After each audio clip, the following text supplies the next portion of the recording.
Hello, story lovers. Welcome back to my channel, Prema Palaki, part 99.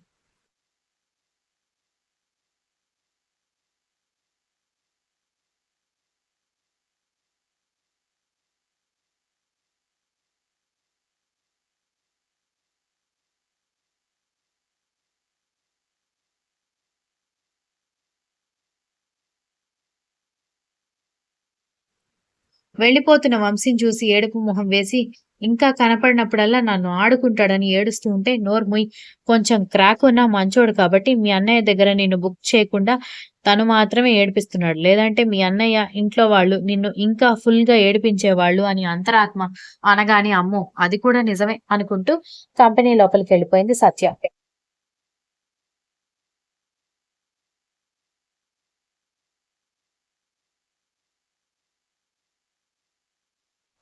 Hello సత్య అంటూ వినోద్ ఎదురు రాగానే సత్య అసహ్యంగా ఫీల్ అవుతూ, నాకు వర్క్ ఉంది వినోద్, నేను వెళ్ళాలి అని తన డెస్క్ దగ్గరికి వెళ్ళబోతూ ఉంటే చేయి పట్టుకోవడంతో కోపంగా వెనక్కి తిరిగి చూసింది. ఆమె ఇచ్చిన లుక్కుకి ఒక్క క్షణం తడబడి వినోద్ చేయి వెనక్కి తీసుకుంటే, చూడు వినోద్, నువ్వు నాకు ఫ్రెండ్వి, పైగా ఈ కంపెనీ ఓనర్ అని ఇన్ని రోజులు నేను ఊరుకున్నాను, కానీ రోజు రోజుకి నువ్వు నా సహనాన్ని పరీక్షిస్తున్నావు.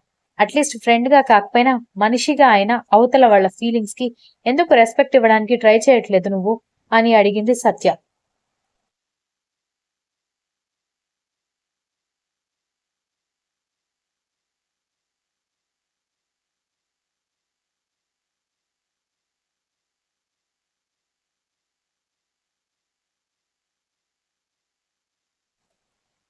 సత్య మాటలకి కోపం వస్తున్నా కంట్రోల్ చేసుకుని, నా ఫీలింగ్స్ నువ్వెందుకు అర్థం చేసుకోవట్లేదు సత్య అన్నాడు.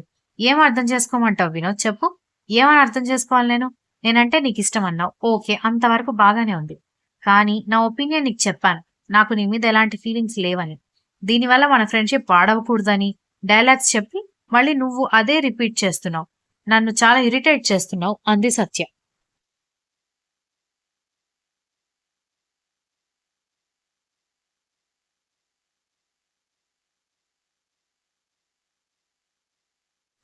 సత్య కాస్త గొంతు పెంచి మాట్లాడేసరికి ఓపెన్ వెయిటింగ్ హాల్ కావడంతో అక్కడ అందరూ ఆమె మాటలు వినిపిస్తూ ఉంటే వాళ్ళ వైపు చూస్తున్న వాళ్ళని గమనించి డూ యువర్ వర్క్స్ అని వినోద్ సీరియస్ గా చెప్పడంతో ఎవరి పనుల్లో వాళ్ళు వెళ్ళిపోయారు.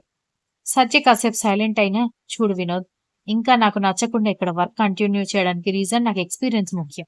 అందుకే ఉంటున్నా. కానీ నువ్వు ఇంకొకసారి ఇదే విషయాన్ని నా దగ్గర ప్రస్తావిస్తూ ఎక్కడ పడితే అక్కడ ఇలా చేయి పట్టుకుని నాతో మాట్లాడడానికి ట్రై చేస్తే మాత్రం నేను వెంటనే వెళ్ళిపోతాను అని చెప్పడంతో ఆమె చేయి వదిలేశాడు వినోద్.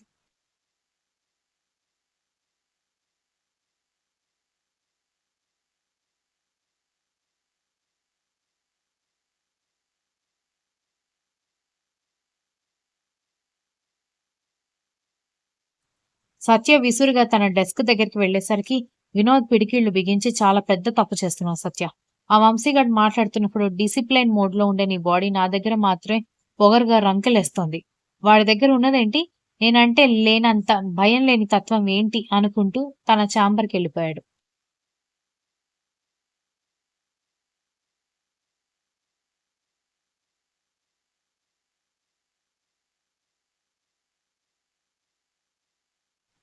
ఆఫీస్‌కి వెళ్ళగానే దితి కోసం వెయిట్ చేస్తూ ఫైల్స్ మీద సిగ్నేచర్ కోసం వస్తున్న మేనేజర్‌ని గంటకొకసారి తిడుతూ పంపిస్తున్నాడు శక్తి.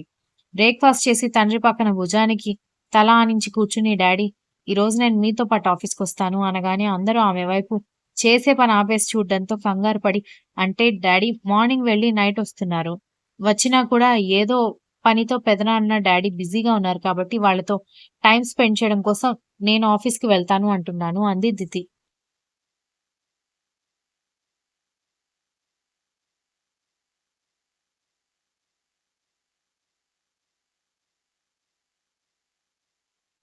ఆమె మాటలు అందరికీ విచిత్రంగా తోస్తే, విషయం అర్థమైన కిరణ్, వీర్ మాత్రం ఏమీ మాట్లాడకుండా సరే బేబీ అని ఇద్దరూ కలిసి కూతుర్ని ఆఫీస్‌కి తీసుకెళ్లారు. ఎప్పుడో చిన్నప్పుడు వచ్చి మళ్ళీ అన్ని సంవత్సరాల తర్వాత రావడంతో తండ్రి ఛాంబర్, పెదనాన్న ఛాంబర్ తిరిగి చూస్తూ ఉన్న ఆమె దగ్గరకొచ్చి, బేబీ, నాకు డాడీకి పనుంది, మేం బయటికి వెళ్తున్నాం. నువ్వేదైనా వర్క్ చేసుకుంటూ కూర్చుంటానంటే ఓకే, లేదంటే ఊరికే కూర్చున్నా చాలు అన్నాడు కిరణ్.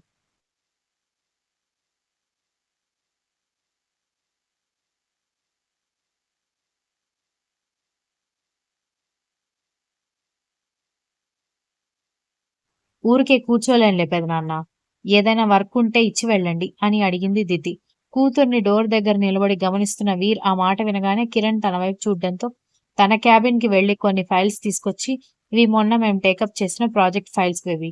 ప్రాజెక్ట్ అంతా అప్ టు డేట్ ప్రాపర్ గా ఉందా లేదా, ఏదైనా లిటిగేషన్స్ ఉన్నాయా అని చెక్ చేసి నోట్ చేసి పెట్టు అన్నాడు.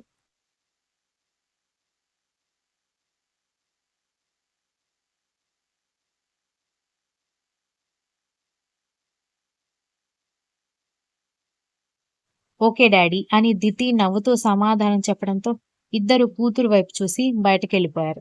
దితి ఆ ఫైల్స్ తీసుకునెళ్లి టేబుల్ దగ్గర ఉన్న చైర్లో కూర్చోకుండా ఎదురుగా ఉన్న సోఫాలో సెటిల్ అయిపోయి, నువ్వు రాకపోతే ఏదేదో చేస్తానని ప్రగల్భాలు పలికిన నా మొగుడు ఇప్పటి వరకు ఏమీ చేయలేదేంటని ఆలోచిస్తూ ఫైల్ చెక్ చేసే పనిలో పడింది. కిరణ్ వాళ్ళు బయటికి రాగానే డ్రైవర్ని కార్ స్టార్ట్ చేయమని చెప్పి సరాసరి శక్తి కంపెనీ వైపు వెళ్లమని చెప్పారు.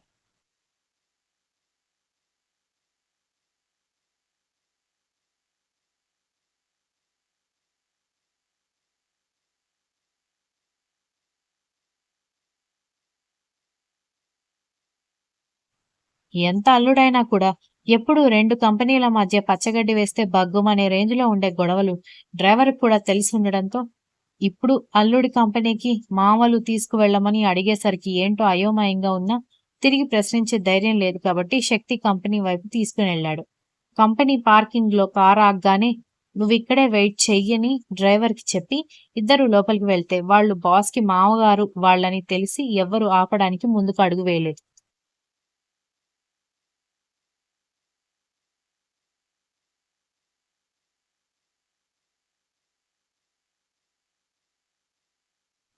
రిసెప్షన్‌లో శక్తి ఛాంబర్ ఎక్కడుందో కనుక్కొని లిఫ్ట్ ఎక్కి నిలబడ్డారు.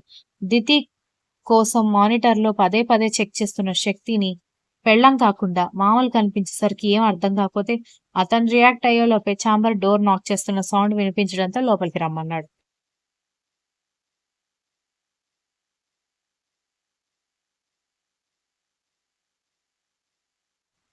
వీరింక కిరణ్ లోపలికి రాగానే అప్రయత్నంగా లేచి నిలబడి వాళ్ళెందుకొచ్చారో అర్థం కాక హ్యాండ్ షేక్ కోసం చేయి ముందుకు పెట్టగానే పర్లేదే, మమ్మల్ని చూడగానే కళ్ళు దాగిన కోతిలాగా గెంతుతావని అనుకుంటే ఫార్మల్ గా విష్ చేయడం కోసం చేయి ముందుకు పెట్టావని అన్నాడు కిరణ్.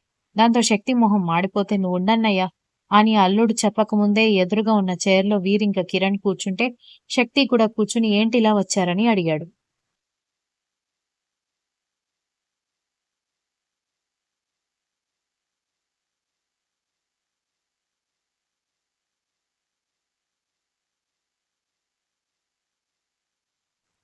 నాన్నతో కొంచెం పనుండొచ్చాను శక్తి. కొంచెం డాడీని పిలిపిస్తావా? అన్నాడు వీర్ అల్లుడి మొహంలో మారుతున్న రంగులు గమనిస్తూ. ఆ! అంటే డాడీ ఒక ముఖ్యమైన పని మీద స్టేట్స్ వెళ్ళిపోయాడు మావయ్య. రావడానికి కొంచెం టైం పడుతుందని తెలియడంకుండానే తను మావయ్య అని పిలిచిన విషయం గ్రహించకుండానే ఆన్సర్ ఇచ్చాడు శక్తి. ఎక్కడ ఆ కిరీటి దగ్గరనా? అని కిరణ్ వెటకారంగా అడిగేసరికి శక్తి షాక్ అయి చూసేసరికి శక్తి కాల్ రికార్డ్స్ మొత్తం వీర్ అతని టేబుల్ మీద పెట్టి నీలో నువ్వే బాధ దాచుకోకపోతే మాకు చెప్పొచ్చు కదా శక్తి అన్నాడు వీర్.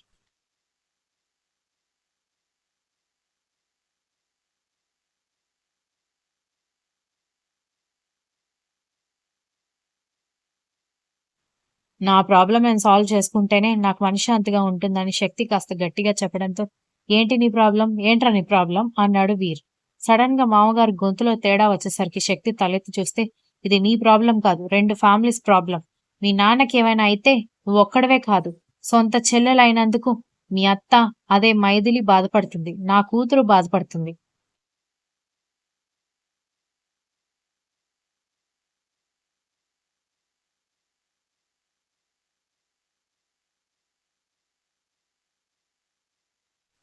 అన్నిటికి మించి మా బావగారు కాబట్టి మేము కూడా బాధపడతాం. భార్య అయినందుకు మీ అమ్మ అందరికంటే ఎక్కువగా బాధపడుతుంది. నీకు నువ్వన్ని బాధలు దాచేసుకుంటే నిన్నెవరైనా గొప్పోడు అని నెత్తి మీద పెట్టుకుంటారని చెప్పుంటే ఆ భ్రమలో నుంచి బయటికి రా అన్నాడు వీర్ కోపంగా. Continuous. If you like the story please like, share, comment and don't forget to subscribe.